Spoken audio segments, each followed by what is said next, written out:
All right, our 2020 year in review. Man, as we turn the page on this crazy year, let's take a look back at our top 5 lessons learned here on the farm and in the market garden.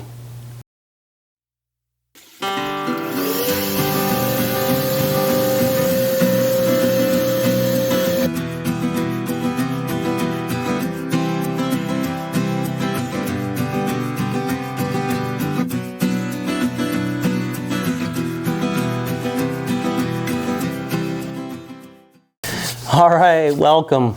If this is your first time here, my name's Cody. I run Simplistic Farms here in West Michigan.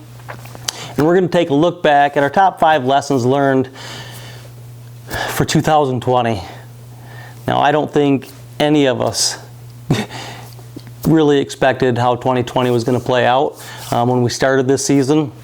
I know we sure didn't. We had some plans of possibly doing a CSA, for sure doing farmers markets, and maybe expanding into restaurants.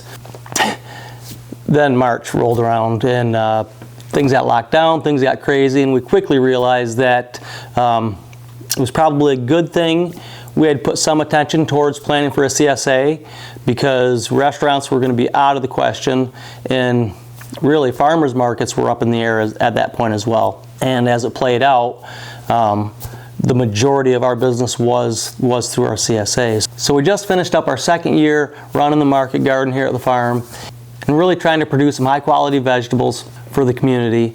So I would definitely say that probably the first lesson learned would be to make sure we get all of the seeds we need at the beginning of the season, like right now. But at least within the next couple months. Typically, because we order a lot of seed for the season, we could split it up. We could order half of what we would need for the season in the beginning, get the garden growing, and because we're growing in succession throughout the whole season, we could order a second batch a month or two into the season once we've made some more sales. But this year, that didn't work out so well. Luckily, we had the majority of the seeds we needed, and I was able to get most of what we needed a little bit later on, but man, the seed companies ran out pretty quickly. There was a serious seed shortage. I'm hoping it's not going to be quite so bad for 2021, but I'm just not going to take any chances this year. I'm not going to hoard for the next 2 or 3 years, but I'm definitely going to get all of the seed that we need right here at the beginning of the season. Now, I do have a bunch of what we need, but I've still got to make a pretty sizable order. So I'm going to get that done here within the next few weeks to make sure I have everything we need to grow so we can support our CSA in our community. And that being said, this year I'm switching over to one of the main criterias that I have for the seed companies that I'm using is that I can buy a little bit more in bulk. Just buying in seed packets, even if it seems like a pretty good deal, it doesn't always work out so well when you need to buy a bunch of them because you're seeding a 50 or 100 foot bed, not just a 12-foot garden bed. For me, definitely ordering through companies that I can order in bulk in. So I will leave a link below as to where we're getting our seed this year. And to go along with that, I would definitely say, right along with that lesson of getting my seed up front, we are saving as much seed as we possibly can going into 2021. As far as we tried saving some seed this past year for 2020, but we're really going to double down this next season and just see how much seed we can save and store for the next year, at least in our favorite varieties, so we're not completely dependent on another seed company to be able to get those, just in case there is another shortage down the road. So just another step towards self-sufficiency. I think it's a good skill to have, and I would definitely suggest all of you, if you don't know how to save and store seeds properly, look into it this year. Give it a try. So that would be my first lesson learned. Absolutely. If you don't have the seed, you can't grow the food. So now my second lesson learned is not necessarily a new lesson, but it did have a pretty big impact on the farm this year, and that is timing is everything. Now I know we've heard it. Timing's everything. There's never enough of it. When it's gone, you can't get it back. This all sounds like cliche, but man, does it hit home here on the farm for sure. As simple as, let's say we want to plant some carrots. Well, carrots might be ready to harvest in 60 to 80 days, so you figure 2 months, 2.5 months. But you also have to take into consideration that 2 weeks it takes to germinate. So that 2.5 months or 3 months just turned into 2.5 to 3.5 months, right? So, just the simplest things is that, but where it really hit home for me is we were trying to expand this year. Our first season, we were operating on like 22 50-foot beds and 6 20-foot beds. And we wanted to add another 2 blocks of 10 50-foot beds to bring our total to 42 50-foot beds. So in a nutshell, we got the first block all done, but by the time I'd gotten that done, I had crops that were being ready to harvest. I had weeds that were had to be pulled. And because we're succession planting, we were planting every week still as well. So because things were coming on and ready to harvest, I had no more time to build beds, which left our number 4 block untouched. No beds to grow on. Now that doesn't sound like that big of a deal. However, when I did my business plan for the farm at the beginning of the season, I was kind of counting on the 30 beds to cover the CSA, and then the last block to be where we would really make our extra at the farmers markets, and a few more beds of just our salad mix, which is one of our most profitable items. So, you could easily say by not having that last block of 10 beds there, it probably cost us between $10,000 and $15,000 in sales that we didn't have because the beds weren't ready in time to grow the food. We just ran out of time. So that was a huge lesson on timing. Try to do our best at time management, but that is really something I'm going to double down on this next year. Man, I'm kind of a planning fanatic anyway at the beginning of the season, but we really need to get a lot better at our time management. Now when it comes to my crop rotation and planning, I've got that dialed in pretty well.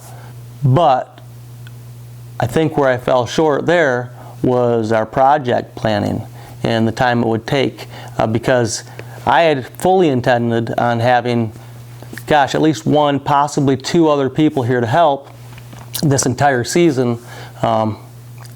And because of COVID, people weren't available. People were locked down, people were scared, very hard to find help, so it just wasn't possible, and I ran out of time. So that's a biggie. Timing is everything, and my takeaway is really going to be to double down on time management and give myself extra time than I think I'm going to need for just about everything. So that would be my second lesson learned for sure. And that one was definitely a little more painful than the first. Now my third lesson learned would be don't let the molehills turn into mountains. And no, I'm not talking about don't make a mountain out of a molehill.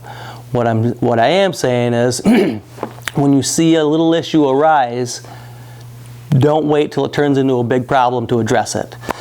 Do not procrastinate. When it comes to weeds, when it comes to bugs, when it comes to wildlife, what would take 2 minutes going down and back on a 50-foot bed, just hoeing out a few weeds here and there in the very beginning, will quickly turn into 5 to 10 hours a week if you let that go a few weeks. There were times this year that I definitely felt like I went from farmer to professional weed puller. No joke. So now there are other things we can do to alleviate that, but point being is if those are addressed as soon as they pop up, they don't turn into a bigger problem. So that is one I would definitely say is important. Don't procrastinate. Don't let the little issues turn into great big problems. Now the fourth lesson we learned isn't even a new lesson. It's actually one that I kind of live by and learn over and over again. But it's not what happens to you that's important, but how you handle it. And that could never have been more true for this year. I think we all got thrown for a loop. We're still not off this crazy roller coaster, but I think we're getting closer. So again, it's not what happens to you, it's how you handle it that's important. Especially in business and on the farm here, we got to stay fluid. Change is going to be constant. So being able to pivot and adjust is pretty crucial. So we try not to be too dogmatic in anything that we do. We do want to be able to adjust to the circumstances. And luckily for us this year, we had already put plans for a CSA in place and planted for them before things got crazy. And we were able to just kind of double down on that plan for the rest of the season. But yeah, change is constant. So remember guys, it's not what happens, it's how you handle it that's important. Now the fifth lesson I learned, and maybe the most important for me, is I need more help. I'm only one guy and you have to know your limitations. I think having the 38 beds that I had this year was really probably about my max as far as what I can handle by myself semi-effectively. I still think even a little bit of help at that would have been very, very beneficial. So for sure, if we want to grow more food and feed more people and expand the farm, we're definitely going to have to bring on 1, possibly 2 more people onto the team next year. So, but that's a good thing. So those are my top 5 lessons that I learned looking back over the season. Just to recap, number 1, get your seeds and supplies early. Don't be left starting the season without the essentials. Number 2 was timing is everything, so we're definitely going to double down on our time management and try to get that dialed in a little tighter. Number 3, don't let the molehills turn into mountains. So we're going to stop procrastinating and definitely take care of the little issues before they turn into big ones. Number 4, again, it's not what happens, but how you handle it, that's important. Be like water off a duck's back, you know. And number 5, I'm only one guy, can't do it alone, so definitely going to look towards building the team up a little bit this season. So hopefully maybe you guys got a little something out of that as well. I know I definitely did. I'm going to try to carry these lessons into next season. So in just a few days, hindsight will be 2020. So I want to thank everybody who subscribed to our channel this year. Can't wait to bring you along with us in 2021. So from all of us here at Simplistic Farms, we want to wish you a happy, healthy new year, and we'll see you on the next one.